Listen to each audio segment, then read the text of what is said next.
At 1:43 p.m., Al-Udeid Air Base sat under bright desert light, engines humming, radios calm, thousands moving through routine without urgency. 11,000 Americans worked inside the largest U.S. air hub in the Middle East, unaware history had already begun. Fighters trained, bombers waited, tankers cycled, drones lifted, and command screens glowed steadily. Across the Gulf, Iranian commanders finalized a decision they believed would shock Washington.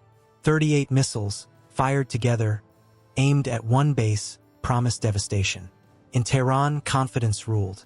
Surprise would overwhelm defenses, kill thousands, and rewrite regional power in minutes, forever shaping war doctrine globally today. Iran's plan relied on scale and speed, a saturation strike designed to collapse even advanced shields. Launch crews prepared ballistic and cruise missiles from 6 sites, synchronized clocks, and calculated trajectories converging on Qatar. The objective was simple: blind the region, crater runways, ignite fuel farms, and paralyze American air power. Iranian leaders imagined a modern Pearl Harbor, believing shock would force retreat and negotiations.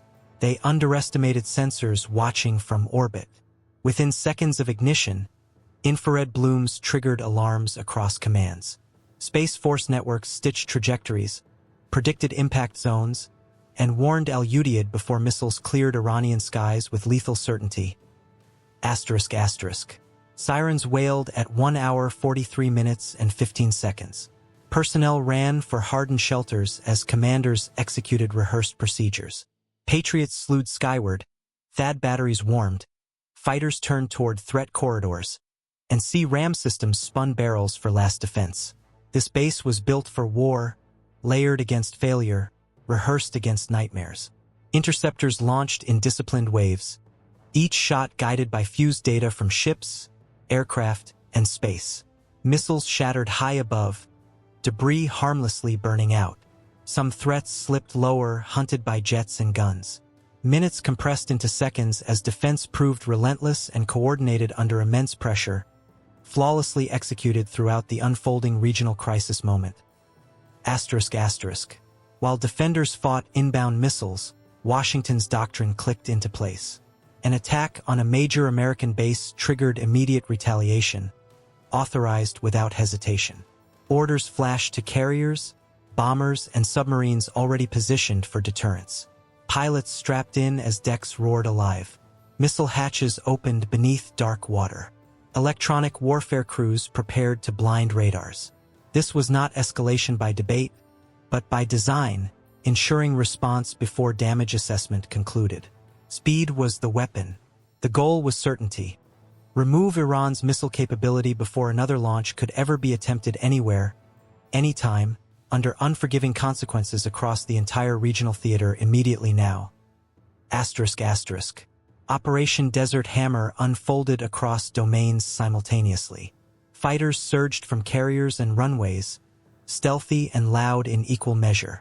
Bombers released cruise missiles from standoff ranges, invisible until impact. Submarines sent Tomahawks racing low over water. Jammers erased enemy eyes, while anti-radiation weapons hunted emitters. Target lists focused ruthlessly on launch sites, factories, storage bunkers, and command nodes. Precision mattered more than spectacle. Each strike aimed to collapse a system, not punish a city. Within minutes, Iran's missile architecture began disappearing, node by node, connection by connection, as planners synchronized waves with surgical discipline across distances measured in seconds. Air defenses fell first. Radars went dark, command links severed, and response times stretched into irrelevance. Cruise missiles punched through hardened doors. Bunkers collapsed inward. Assembly halls burned. Storage caverns erupted, burying years of work. Secondary strikes followed to ensure nothing survived repair. The message was unambiguous and calculated. This was not retaliation for revenge, but prevention through destruction. By dismantling production, logistics, and leadership together, the operation denied recovery. What took decades to build unraveled in less than an hour, under relentless, methodical pressure, leaving commanders stunned, forces scattered, capabilities erased from strategic equations governing regional deterrence worldwide today. Asterisk asterisk. At Al-Udeid, the attack ended with minimal damage and wounded, but no deaths. The base resumed operations almost immediately, aircraft launching as smoke cleared. Crews counted intercepts, confirmed tracks, and reset magazines. The contrast was stark. 38 missiles attempted devastation. Hundreds of precision weapons answered. Time told the story. In 44 minutes, Iran lost launch capacity, manufacturing lines, and command coherence. The imbalance defined modern war. Detection faster than thought, defense layered by design, offense decisive when authorized, and consequences delivered before narratives could even form inside ministries, streets, and strategic councils worldwide watching closely in silence. Asterisk asterisk. Operation Desert Hammer was not about spectacle. It was about deterrence restored. The lesson traveled instantly through capitals and commands. Space sensors remove surprise. Layered defenses punish optimism. Retaliation is automatic, overwhelming, and precise. Bases survive. Programs vanish. For planners everywhere, the calculus changed. Any strike on American forces now carried certainty of total system loss. War compressed into minutes leaves no room for bravado. The destroyers, carriers, bombers, and submarines formed one machine, answering threats before echoes faded across oceans, deserts, skies, cyberspace, and space itself, where decisions are enforced without warning by doctrine, readiness, resolve, and speed alone. Asterisk asterisk. 44 minutes reshaped deterrence. Iran sought a turning point and received a reset. The attempt to terrorize instead revealed vulnerability. Missile inventories shrank to ash. Factories fell silent. Commanders disappeared from networks. Meanwhile, Al-Udeid continued humming, lights on, sorties climbing, logistics flowing. The message endured beyond headlines. Never confuse mass with effect. Never test defenses layered by decades. And never assume retaliation waits. In modern war, the clock favors those prepared to move first and finish completely with integrated power, shared data, and unyielding intent across alliances, services, domains, and time itself decisively always now proven here today. Asterisk asterisk. This story is measured not by explosions, but by outcomes. 38 missiles met layered defense. 44 minutes erased a program. 0 deaths defended a base. The balance sheet defined the era. Detection, defense, and decisive retaliation formed a triangle no gamble could break. Operation Desert Hammer closed with aircraft returning, sailors resetting watches, and planners updating lessons. The world watched a warning delivered at machine speed. Attack American forces and time collapses against you. Your capabilities vanish. The base stands. The clock keeps moving. History recorded the consequences immediately, permanently for strategists, adversaries, allies, and future planners everywhere. Asterisk asterisk. At 1:42 p.m., space stopped being empty. Infrared eyes above the planet registered sudden heat blooms across Iran, 6 points flaring at once. To computers trained for this moment, it was unmistakable missile ignition. Data flowed instantly, stitching trajectories, speeds, and targets into one picture. 38 inbound threats converging on a single coordinate. Al-Udeid Air Base. Within 4 seconds, alerts raced through command networks stretching from orbit to ocean. No debate followed. The system existed for one reason, and now it was awake. What followed was not panic, but choreography, rehearsed endlessly for a moment leaders hoped would never come. Asterisk asterisk. On the ground in Qatar, routine shattered into motion. Sirens cut through afternoon heat as personnel sprinted toward hardened shelters. Pilots abandoned briefings and ran for cockpits. Crews shoved aircraft into reinforced hangars, sealing steel doors behind them. In bunkers, thousands pressed against concrete walls built to absorb shock. Above them, radars spun, tracking arcs across the sky. Patriot batteries rotated into firing positions. THAAD launchers elevated, seeking ballistic targets higher still. Cram systems powered up, barrels beginning their slow spin. Every layer activated in sequence, not hurried, not chaotic, but precise, because the base had practiced this nightmare for decades. The first interceptors launched at 1:45 p.m. White streaks ripped upward, guided by fused data from satellites, ships, and aircraft.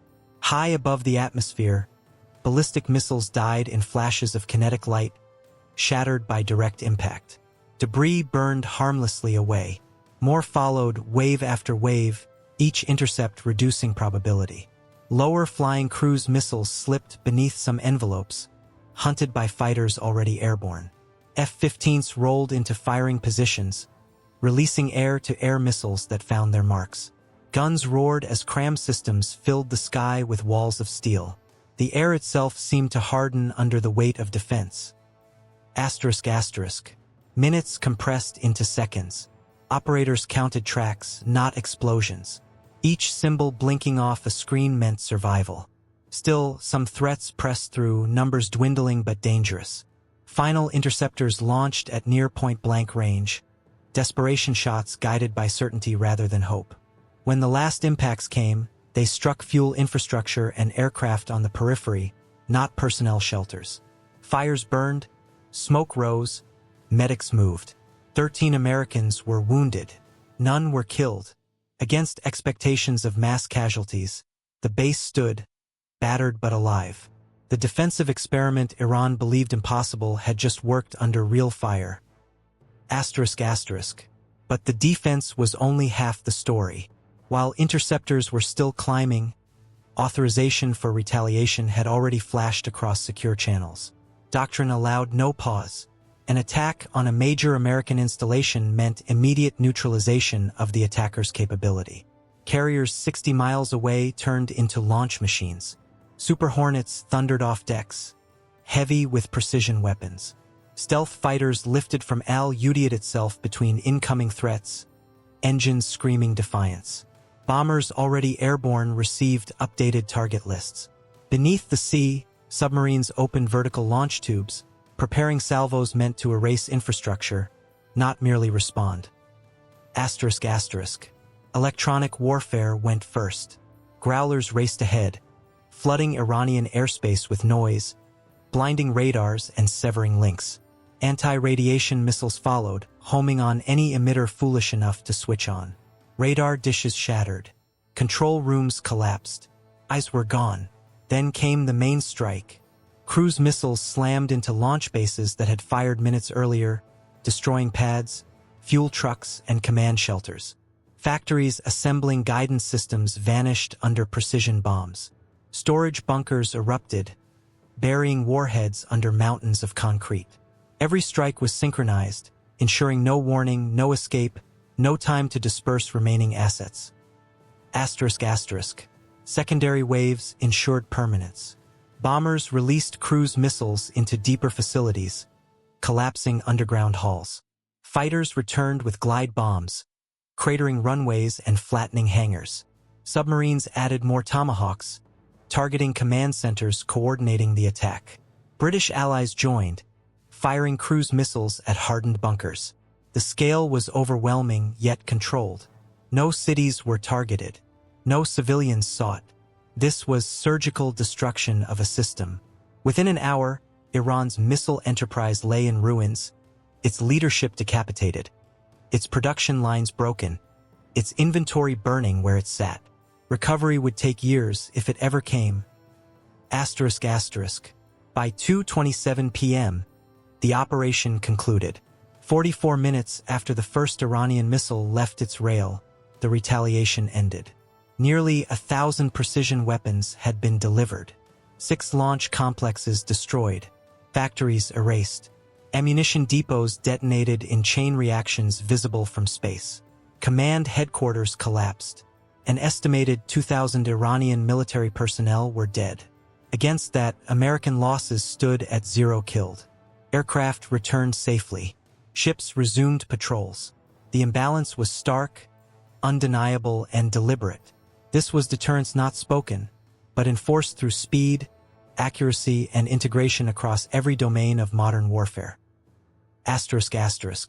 For strategists watching worldwide, the lesson was brutal. Surprise no longer belongs to the attacker when space sees everything. Mass fails against layered defense. And retaliation is no longer negotiable when doctrine removes hesitation. The clock has become the decisive weapon. In this new era, minutes decide outcomes, not days.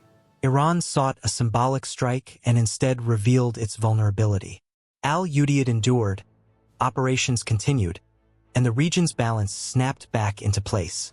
What remained was a message written in timelines and wreckage. Attack, and the response arrives before your missiles land. Asterisk asterisk. As smoke cleared over Qatar and fires burned across Iranian bases, the system reset. Crews logged events. Pilots debriefed. Satellites continued their silent watch. The world returned to routine, but nothing was the same. 44 minutes had redrawn deterrence lines. War had been compressed into an hour, decided before headlines could catch up. For those who stood that watch, the memory would never fade.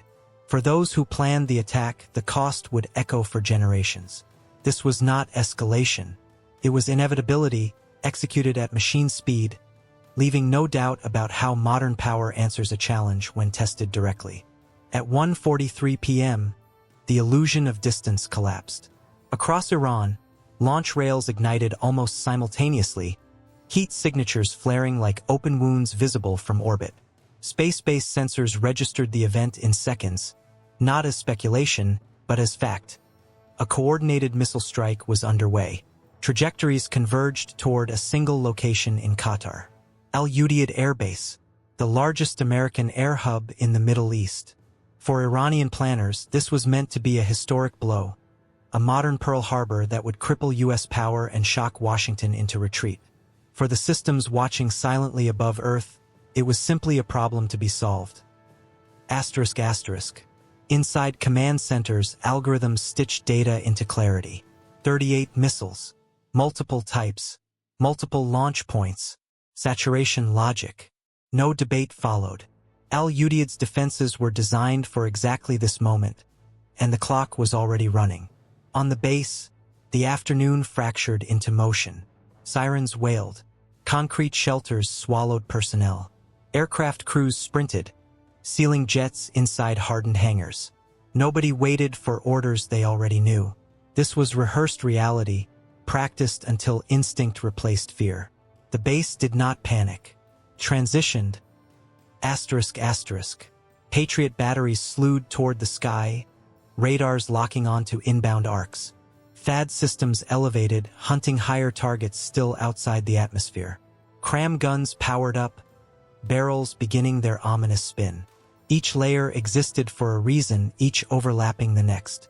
At 1:45 p.m., interceptors launched.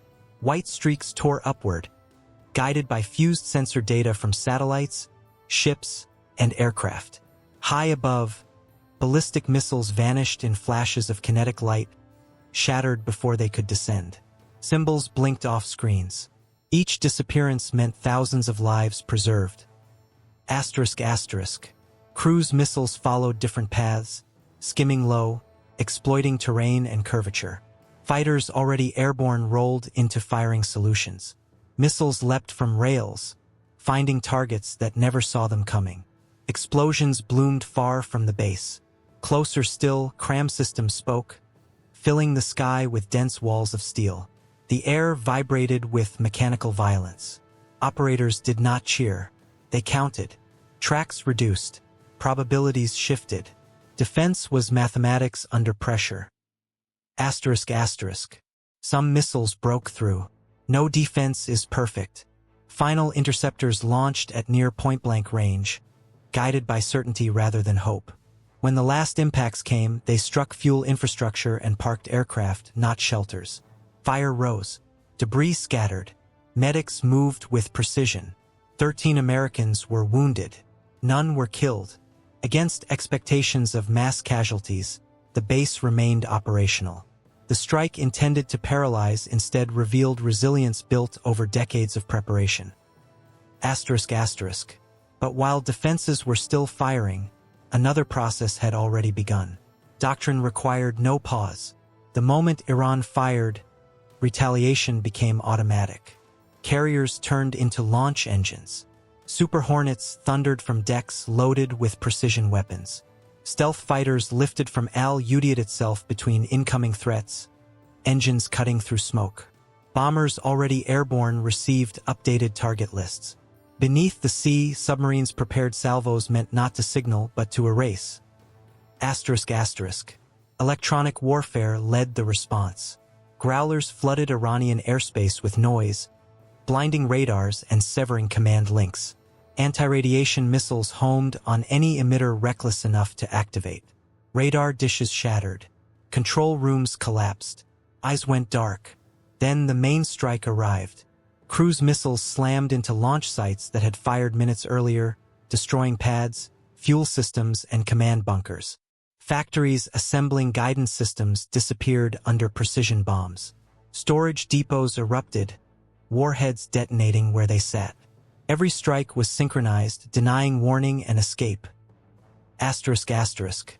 Secondary waves ensured permanence. Bombers collapsed underground facilities. Fighters cratered runways and flattened hangars.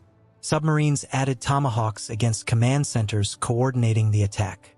Allied aircraft joined, punching into hardened bunkers. This was not rage. It was method. Cities were avoided. Civilians were not targets. The objective was simple: remove the capability to ever repeat the act. Within an hour, Iran's missile infrastructure lay in ruins, its leadership fractured, its production lines severed. ***. By 2:27 p.m., it was over. 44 minutes after the first missile launched, the response concluded. Nearly 1,000 precision weapons delivered. 6 launch complexes destroyed. Factories erased. Ammunition depots detonated. Command headquarters collapsed. Thousands of Iranian military personnel were dead. Against that, American losses stood at 0 killed. Aircraft returned safely. Ships resumed patrols. The disparity was intentional. Deterrence was not spoken. It was demonstrated. ***. For the world, the lesson was stark. Surprise no longer belongs to the attacker when space sees everything. Saturation fails against layered defense. And retaliation no longer waits on politics when doctrine removes hesitation. Time itself has become the decisive weapon. Iran sought symbolism and instead exposed vulnerability. Al-Udeid endured. Operations continued. The regional balance snapped back into place. ***. As smoke cleared over Qatar and fires burned across Iranian bases, systems reset. Crews logged data. Pilots debriefed. Satellites resumed their silent watch. The world returned to routine, but the equation had changed. 44 minutes had redrawn deterrence. War had been compressed into an hour, decided before headlines could catch up. This was not escalation. It was inevitability, executed at machine speed, leaving no doubt how modern power responds when directly challenged.